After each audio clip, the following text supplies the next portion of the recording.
The Great Hall of the Galactic Council was the largest room Daniel had ever seen.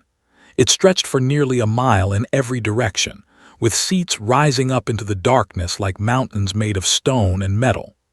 12 alien species sat in those seats, watching him with eyes that showed no warmth, no friendship, and no mercy. Daniel was 53 years old.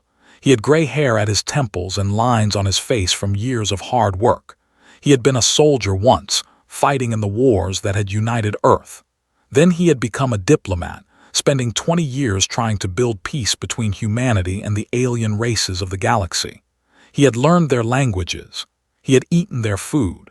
He had attended their ceremonies and celebrated their holidays. None of that mattered now.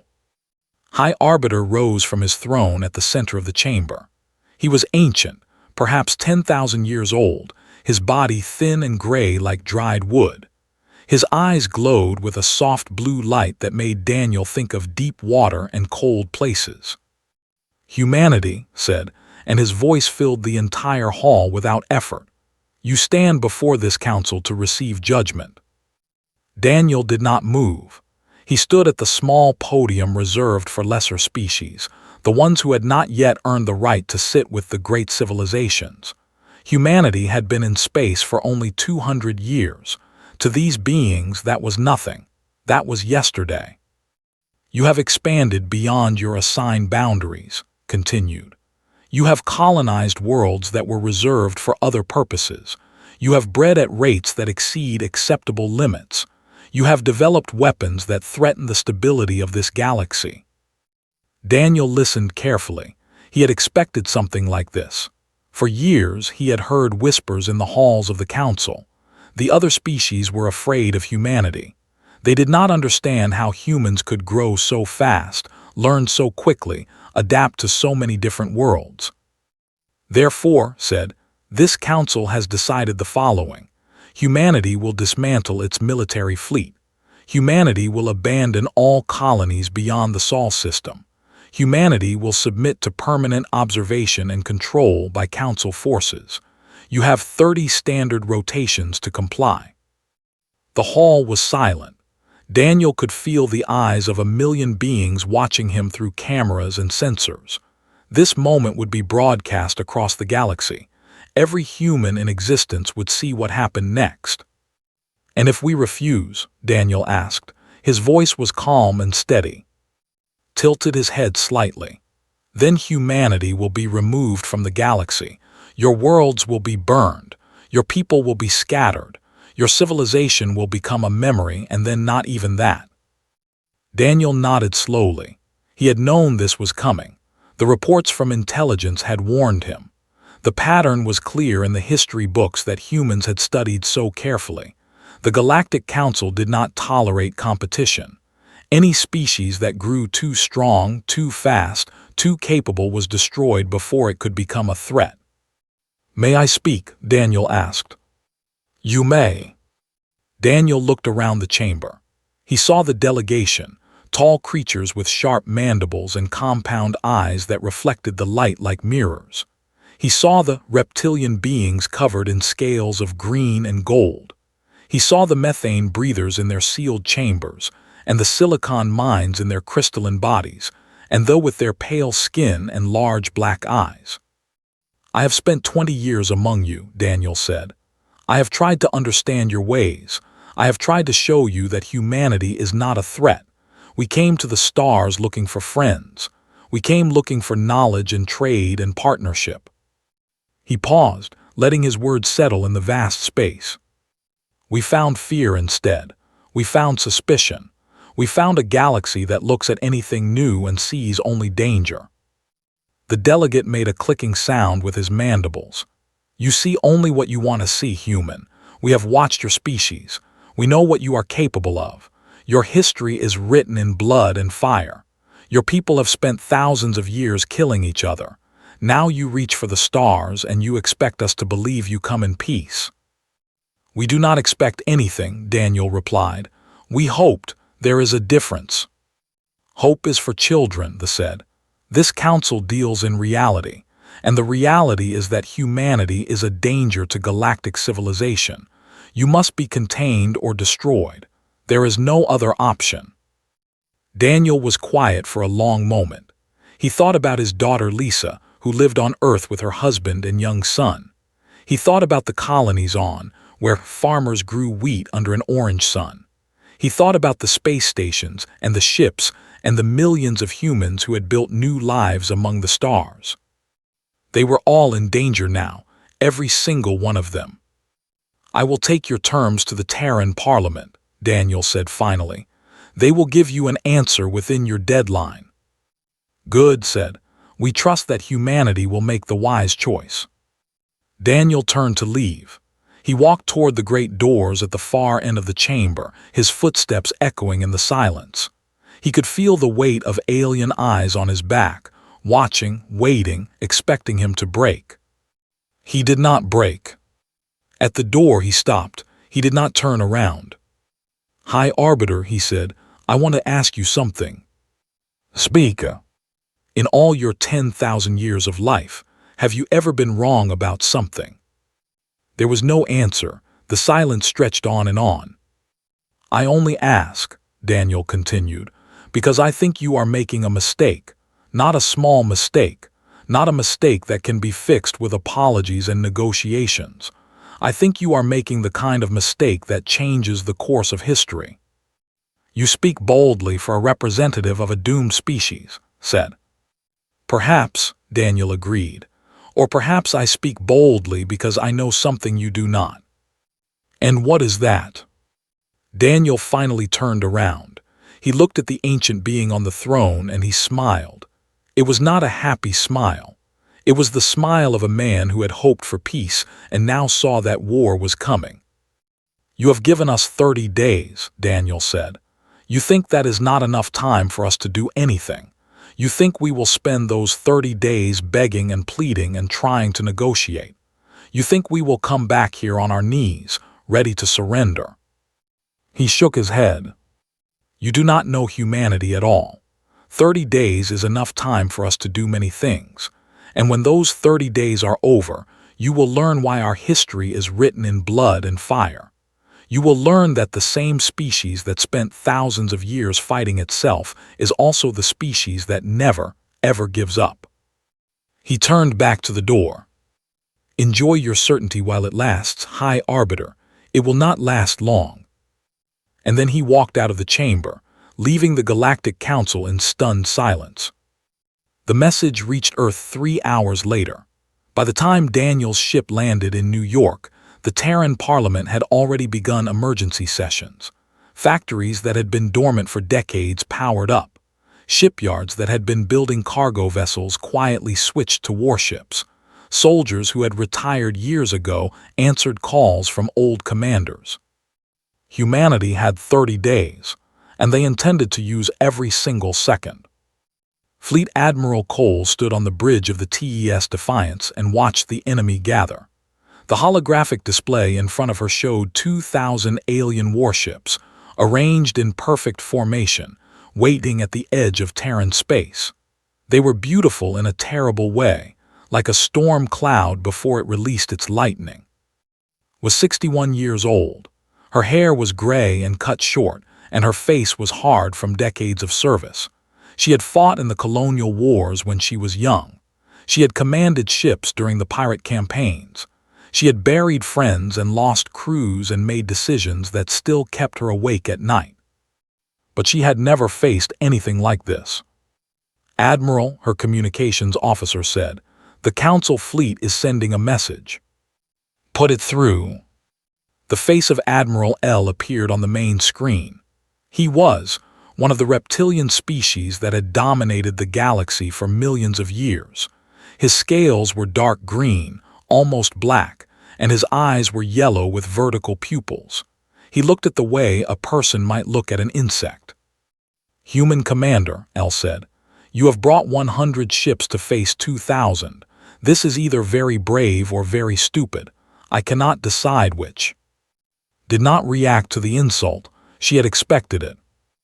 "Admiral L," she said, "I am Fleet Admiral Cole of the Terran Empire.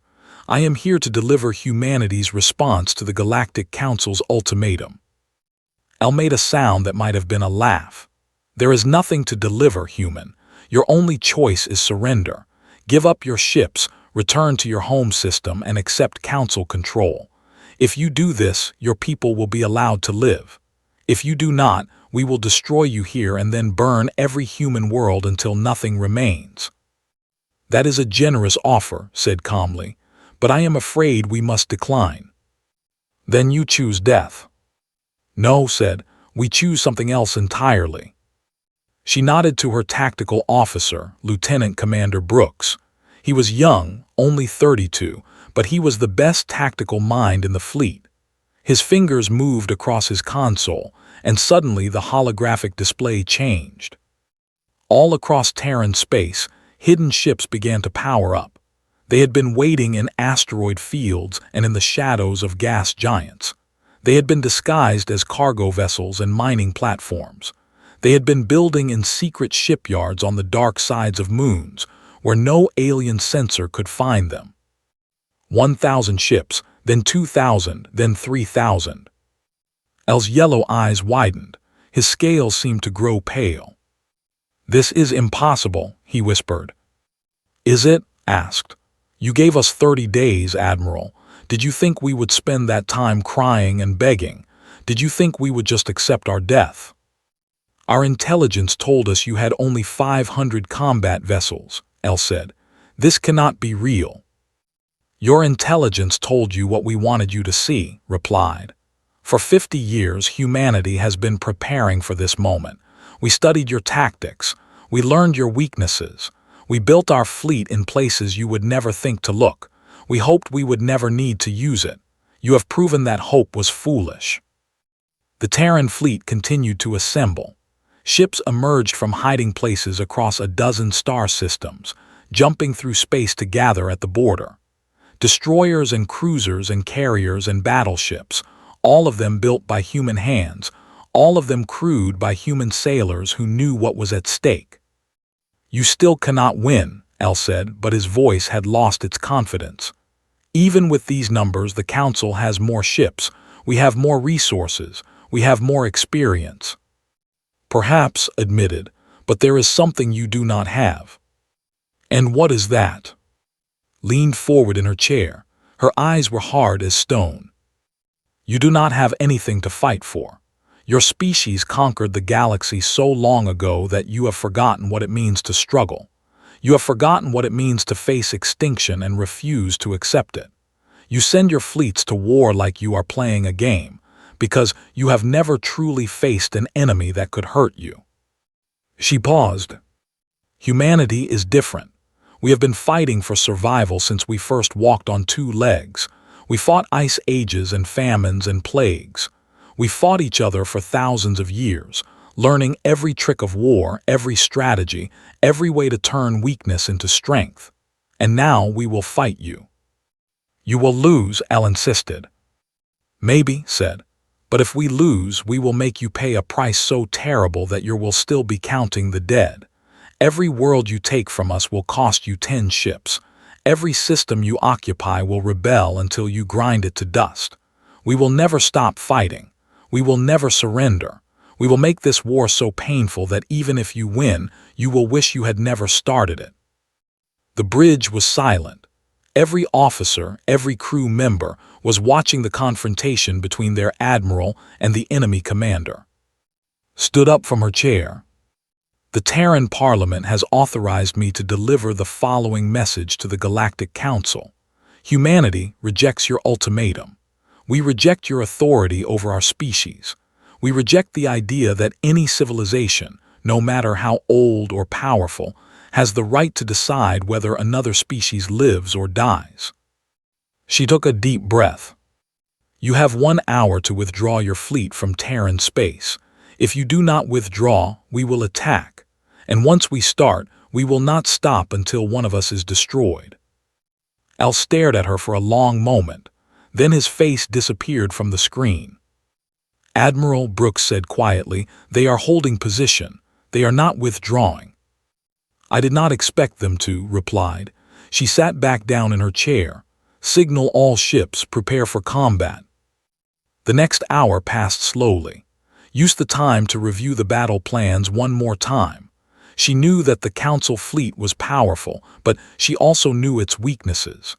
The alien ships were designed for large-scale battles against enemies who fought in predictable ways. They were not prepared for what humanity had planned. At the 59-minute mark, the Council fleet began to move. 2,000 ships surged forward, their weapons charging, their shields activating. They expected the Terran fleet to meet them head-on in a traditional battle line. They were wrong. "Execute Operation Scattered Dawn," ordered. The Terran fleet broke apart. Instead of forming a solid wall, the ships scattered into small groups of 3 and 5, weaving through space in patterns that seemed random but were actually carefully planned. The Council ships tried to target them, but their weapons were designed for hitting stationary formations, not dancing points of light. "First wave engaging," reported. "Enemy ships are having difficulty tracking our vessels." "Good, activate the mines." Throughout the border region, thousands of automated weapons came online. They had been planted over months, disguised as asteroids and space debris. Now they targeted the Council ships with deadly accuracy.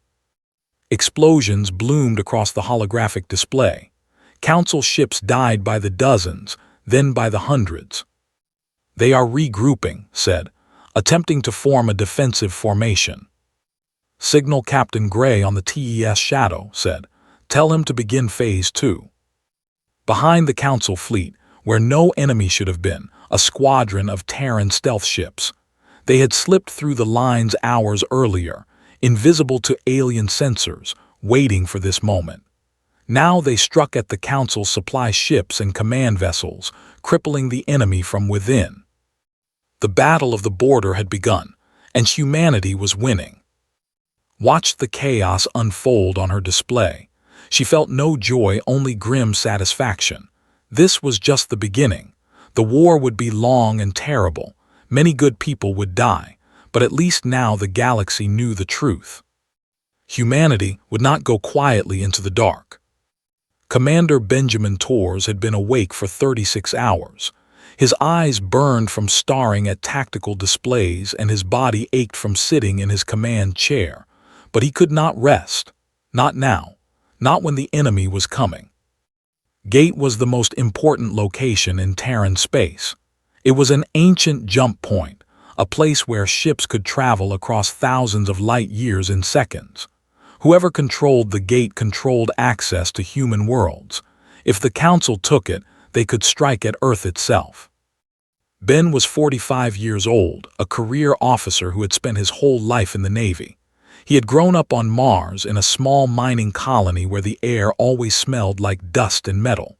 He had joined the service to escape that life, and he had found something better: purpose, duty, family. His crew was his family now, and he would protect them with his life. "Commander," said Lieutenant Adams, his first officer, "sensors are detecting movement at the gate." Ben leaned forward. The holographic display showed the gate as a swirling ring of blue light, ancient technology that no living species truly understood. And emerging from that light were ships, hundreds of ships. "Get me a count," Ben ordered. 812 vessels, reported. Mostly dreadnoughts, heavy armor, powerful weapons. They are configured for a direct assault. 800 ships. Ben had 150. "Signal Fleet Command," he said. "Tell them the enemy has arrived." "Already done, sir. Admiral Cole is sending reinforcements, but they will not arrive for 6 hours. 6 hours, an eternity in combat. Ben studied the enemy formation. There were powerful fighters, but they were also predictable. They believed in overwhelming force, in crushing their enemies under the weight of superior numbers. They would advance in a straight line, firing everything they had, expecting the Terran ships to break and run. They did not know that Ben had no intention of running. "All ships, this is Commander Torres," he said into the fleet-wide channel. "The enemy outnumbers us nearly 6-1. They think that means they have already won. They are wrong." He paused, looking at the faces of his bridge crew. They were scared. He could see it in their eyes, but they were also determined. They were Terran Navy. They did not surrender. "We are going to teach these insects a lesson they will never forget," Ben continued. "We are going to show them what happens when you back humanity into a corner. Execute defensive pattern Omega-7. Make them pay for every inch of space they take." The Terran fleet spread out, breaking into small groups that scattered through the asteroid field surrounding the gate. It was a dangerous area, full of rocks the size of buildings and dust clouds that could blind sensors. The Council ships would have to slow down to navigate it safely. The Terrans did not slow down. They knew this space. They had trained here for years. "Enemy fleet is advancing," reported. "They are maintaining formation. Estimated contact in 12 minutes. "Good," Ben said. "They are doing exactly what we expected. Activate the first wave of mines." Throughout the asteroid field, hidden weapons came to life. They were small, easy to miss among the natural debris, but each one carried enough explosive power to cripple a ship.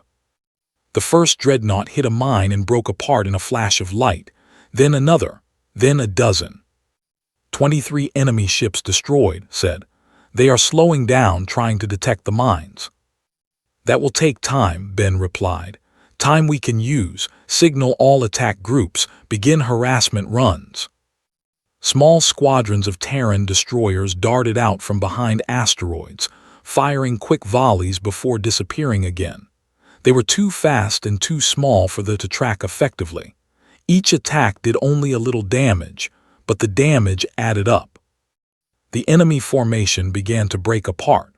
Ships moved out of position to chase the Terran attackers, only to be picked off by waiting ambushes.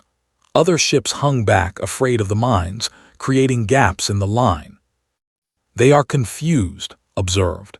"Their commander is trying to reorganize, but our ships are disrupting their communications." Ben nodded. Electronic warfare was one of humanity's greatest strengths. Terran ships carried powerful jamming systems that could block enemy signals and create false sensor readings. Right now, they were seeing ghosts everywhere, phantom ships that existed only in their computers. "Sir," said the sensor officer, Ensign Carlos, "I am detecting a large group of enemy ships breaking off from the main fleet. They are heading for our supply line." Ben studied the display. The enemy commander was trying to cut off the Terran escape route, trapping them at the gate. It was a smart move, a dangerous move. "Signal Captain Laura Mitchell on the TES Phoenix," Ben said. "Tell her to intercept. Use Plan Delta." Plan Delta was simple. A group of Terran ships would pretend to retreat, drawing the enemy forward. Then hidden ships would attack from the sides, catching the enemy in a crossfire. It was a basic trap, but it worked because they did not expect humans to be clever. They still thought of humanity as primitive. They still believed that young species could not compete with civilizations that had been traveling the stars for millions of years. They were learning the truth the hard way. The battle continued for hours. Ben lost track of time, issuing orders, watching ships die, pushing his crew to their limits. The Terrans took casualties. Ships were destroyed, crews killed. Each loss was a knife in Ben's heart. These were his people, his family. But the enemy was losing more. "Sir," said, her voice tired but triumphant, "enemy fleet has lost 400 vessels. They are pulling back to the gate." 400 ships destroyed. The Terrans had lost 53. It was a victory, but it did not feel like one to Ben. 53 ships meant thousands of sailors dead. Thousands of families that would receive terrible news. "Do not pursue," Ben ordered. "Let them go. We have held the gate." He slumped back in his chair, exhaustion finally catching up with him. His hands were shaking. His heart was pounding, but they had done it. Against impossible odds they had held. "Commander," Ensign said, "I am receiving a message from the enemy flagship." "Put it through." The face of a commander appeared on screen. His compound eyes were dull, and his mandibles hung loosely. He looked defeated. "Human," the commander said, "my name is Admiral As. I have led fleets in 23 wars. I have never lost a battle until today." Ben said nothing. He simply waited. "Your tactics are strange," As continued. "Your ships are small and weak compared to ours, and yet you fight as though you have nothing to lose. You take risks that my officers call insane, and somehow you win." "We fight for our survival," Ben said quietly. "We fight for our children and our homes and our future. What do you fight for?" As was silent for a long moment. "I do not know anymore," he admitted. "I follow orders from the council. I do what I am told. I never asked why." "Maybe you should start asking," Ben suggested. The screen went dark. The enemy fleet disappeared through the gate, retreating back to council space. Ben closed his eyes. The first great battle of the war was over. Humanity had won. But he knew this was just the beginning. More battles would come. More people would die. The road ahead was long and bloody. But for now, at this moment, they had proven something important. They had proven that humanity could stand against the might of the galaxy and survive. And that was enough. 6 months had passed since the ultimatum. 6 months of war. 6 months of battles and blood and burning ships, and the Galactic Council was breaking. High Arbiter stood in the council chamber, but the room felt empty now. Half of the seats were vacant. Species that had once sworn loyalty to the council had withdrawn, choosing neutrality over continued war. Others had suffered such terrible losses that they could not send delegates anymore. They had lost 3 fleets. Millions of their warriors were dead, and their hive queens were demanding an end to the war. The collective had seen their orbital stations around there destroyed by a Terran strike force. The methane breathers had signed a separate peace with humanity, exchanging trade agreements for safety. The war that was supposed to destroy humanity in weeks had become a disaster for everyone who had started it. "Report," said, his voice tired. General Al of the stepped forward. He was one of the few military commanders who still believed the war could be won. "The humans have taken the junction," Al said. "They now control 3 major jump points. Our fleets are being cut off from supply lines. Morale is falling across all forces." "How is this possible?" asked Counselor of the Silicon Mines. His crystalline body flickered with blue light as he spoke. "Our analysis indicated that humanity could not sustain a war of this length. Their economy should have collapsed. Their population should have demanded peace." "Their economy has not collapsed," Al admitted. "They have converted every factory, every shipyard, every resource to war production. Their people work double shifts without complaint. Their soldiers volunteer faster than we can kill them." "That is not rational behavior," I said. "No," Al agreed, "it is not, and yet it is happening." Closed his eyes. He had lived for 10,000 years. He had seen empires rise and fall. He had guided the council through 100 crises, but he had never faced anything like humanity. "Tell me about their morale," he said quietly. Al hesitated. "High Arbiter, I do not understand their morale. When we capture prisoners, they do not break under interrogation. They tell jokes in their cells. They teach each other songs. They organize resistance even when they have no hope of escape. And when we threaten to execute prisoners if their fleets did not retreat?" asked. "Admiral Cole sent us a message," Al said. "She said that if we harmed one human prisoner, she would take one of our worlds for every person we killed. She said it was not a negotiation. It was a promise." "What did we do?" "We returned the prisoners." The chamber fell silent. The assembled delegates looked at each other with expressions of confusion and fear. They had ruled the galaxy for millions of years. They had crushed every species that threatened their power, and now they were being beaten by creatures who had been using stone tools only a few thousand years ago. "We must consider negotiation," said Counselor In of the war is costing us too much. Every day we fight, humanity grows stronger. They capture our ships and learn our technology. They adapt to every strategy we use. If we continue, we may not just lose the war, we may lose everything. Negotiation is surrender, Al growled. If we show weakness now, other young species will be encouraged to rebel. The order of the galaxy will collapse. The order of the galaxy is already collapsing, In replied. 3 species have left the council. 5 more are threatening to follow. Our own people are losing faith in our leadership. While the council argued, something was happening on Earth. President Mitchell stood before a crowd of millions. Behind him, holographic screens showed the faces of humans across the galaxy, watching from colonies and stations and ships. He was 47 years old, a former lawyer who had never expected to lead humanity through its greatest crisis. But history did not care about expectations. My fellow humans, said, 6 months ago, the Galactic Council told us we had no right to exist. They told us to surrender our fleet, abandon our colonies, and accept their control over our future. They gave us 30 days to comply, and they expected us to obey. He paused, letting the silence build. We did not obey. We fought. And now the same council that promised to destroy us is begging their allies to stay in the war. The same species that called us primitive and dangerous are losing battles to our soldiers and sailors. The same empires that have ruled the galaxy for millions of years are learning what it means to face an enemy that will never, ever give up.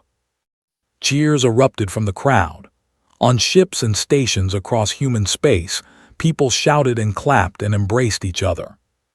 We are not winning this war because we are stronger than they are, continued. We are not winning because we have more ships or better technology. We are winning because we believe in something worth fighting for. We believe in freedom. We believe in the right of every species to determine its own future. We believe that no one, no matter how powerful, has the right to tell another people that they do not deserve to exist. He straightened his shoulders. The council wanted us to be afraid. They wanted us to see their fleets and their weapons and their ancient power, and they wanted us to surrender before the first shot was fired. They did not understand that fear does not defeat humanity. Fear makes us stronger. Fear makes us fight harder. Fear makes us dangerous. On the bridge of the TES Defiance, Admiral Cole watched the speech with her senior officers. She had not slept more than 4 hours a night since the war began. Her face was gaunt and her eyes were tired, but she was still standing. She would stand until the war was over, one way or another. Admiral, said Captain Lane, her chief of staff, we have received intelligence from the methane breathers. The council is considering a peace proposal. What kind of proposal? Asked. They want to negotiate a ceasefire. They are offering to recognize human territory and withdraw their demands for disarmament. Smiled, but it was a cold smile. 6 months ago, they wanted to exterminate us. Now they want to negotiate. Tell me, Captain, what changed? We did, replied. We proved that destroying humanity would cost more than they are willing to pay. Yes, said, and we need to make sure they never forget that lesson. Send a message to the council. Tell them that humanity is willing to negotiate, but only on our terms. We will not just return to the situation before the ultimatum. We want a seat on the council. We want equal status with the elder species. We want guarantees that no species will ever again be threatened with extinction simply for existing. They will never agree to that, said. Then the war continues, replied. And every day it continues, they lose more. Eventually, they will realize that giving us what we want is cheaper than fighting us. That is how humanity wins this war. Not by destroying them, but by making them understand that peace with us is better than war against us. She turned back to where the map of the galaxy glowed with the lights of 1,000 battles. Signal all fleets, she ordered. Prepare for the next offensive. We have them on the run, now we push. The tide of war had turned. And humanity was not going to stop until the galaxy understood the truth. Some species were too stubborn to kill. 1 year had passed since the ultimatum. 1 year since the Galactic Council had demanded humanity's surrender. 1 year since they had threatened to burn every human world until nothing remained. Now Fleet Admiral Cole stood in the great chamber of the Council, and everything had changed. The room was still enormous, still stretching for nearly a mile in every direction, but the seats were arranged differently now. There was no longer a high throne for the Arbiter to sit upon, looking down at lesser species. Instead, the seats were arranged in a circle, with every species at equal height. It was a small change, but it meant everything. High Arbiter was gone. He had been exiled to a remote moon at the edge of the galaxy, sentenced to spend his remaining thinking about his failures. The species that had voted for humanity's destruction were still present, but they sat quietly now, no longer speaking with the arrogance of absolute power. Walked to the center of the circle. She was wearing her dress uniform, the one she had not worn since before the war. It felt strange after so many months in combat gear, but today was not a day for fighting. Today was a day for building something new. Representatives of the galaxy, she began, I stand before you not as a conqueror but as a partner. Humanity did not fight this war to rule the galaxy. We fought it to earn our place among the stars. She looked around the chamber, meeting the eyes of beings from a dozen different species. Some looked at her with respect. Others still showed fear or resentment. That was understandable. The war had cost everyone dearly. We have all lost people in this conflict, continued. Soldiers and civilians, friends and family. That pain is real and it will not fade quickly. But pain can teach us something important. It can teach us that war is not a game. It can teach us that threats and ultimatums have consequences. It can teach us that no species, no matter how old or powerful, has the right to decide whether another people lives or dies. She paused, letting her words settle.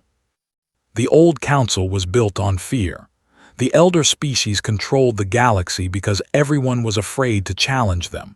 They crushed any civilization that grew too strong and they called it maintaining order. But that order was false. It was not peace. It was submission. The new assembly will be different. Here, every species will have a voice. No one will be threatened with extinction for the crime of growing too fast or thinking too differently. Disputes will be settled through negotiation, not through fleets of warships. And if any species ever again tries to destroy another simply because they fear its potential, they will face the united opposition of this entire body. Counselor In of the rose from his seat. He was one of the few original council members who had argued against the war from the beginning. Admiral Cole, he said, your terms are generous. Many of us expected worse. But I must ask, how can we trust that humanity will not use its new power to dominate us? You have proven that you can defeat our fleets. What stops you from becoming the very thing you fought against? Nodded, it was a fair question.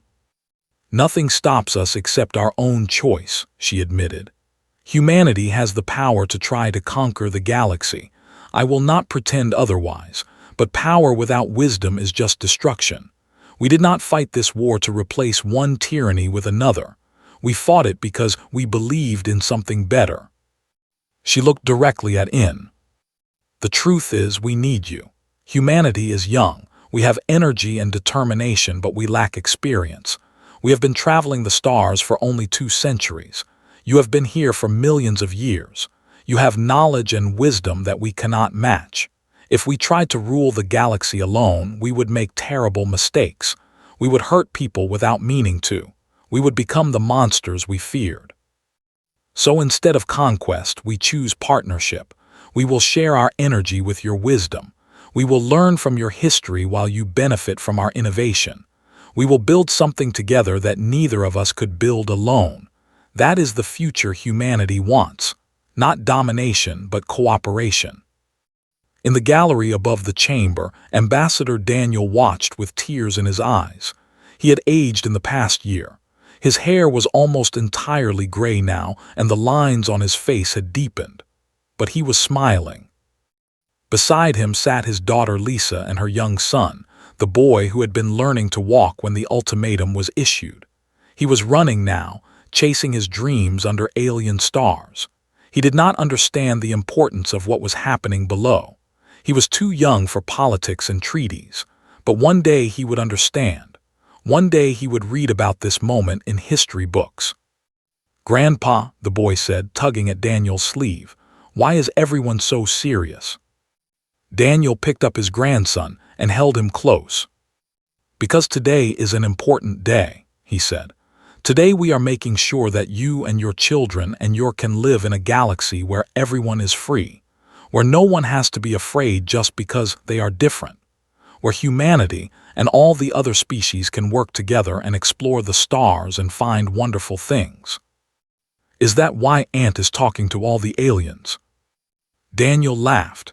He had never thought of Admiral Cole as Ant, but the boy had met her once and decided they were related.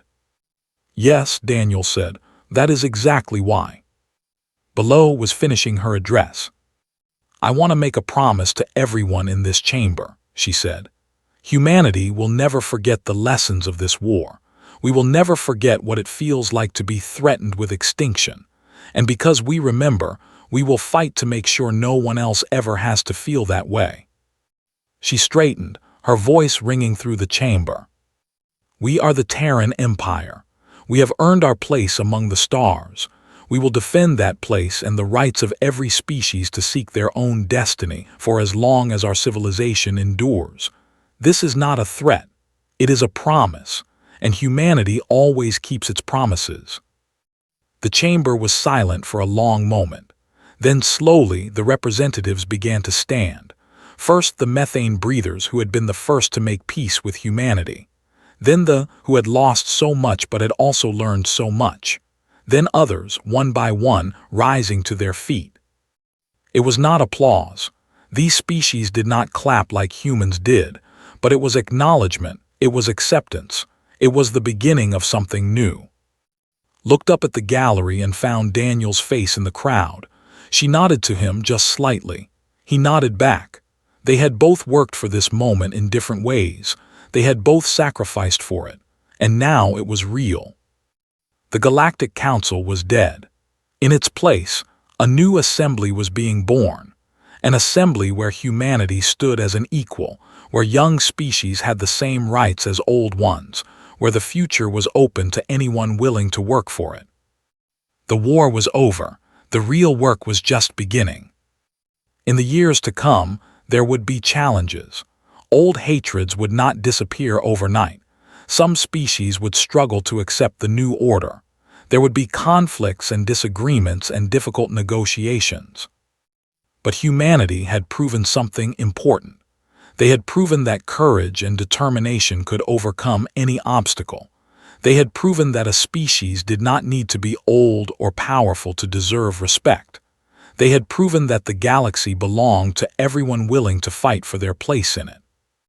And somewhere out there, among the billions of stars, new species were taking their first steps toward the sky. Species that would one day face their own challenges, their own ultimatums, their own wars. And when they did, they would look at humanity and see what was possible. They would see that even the smallest, youngest species could change the course of history. They would see that the universe was not ruled by the strong, but by the brave. And they would know that they were not alone. The Empire remembered, and the galaxy would never forget.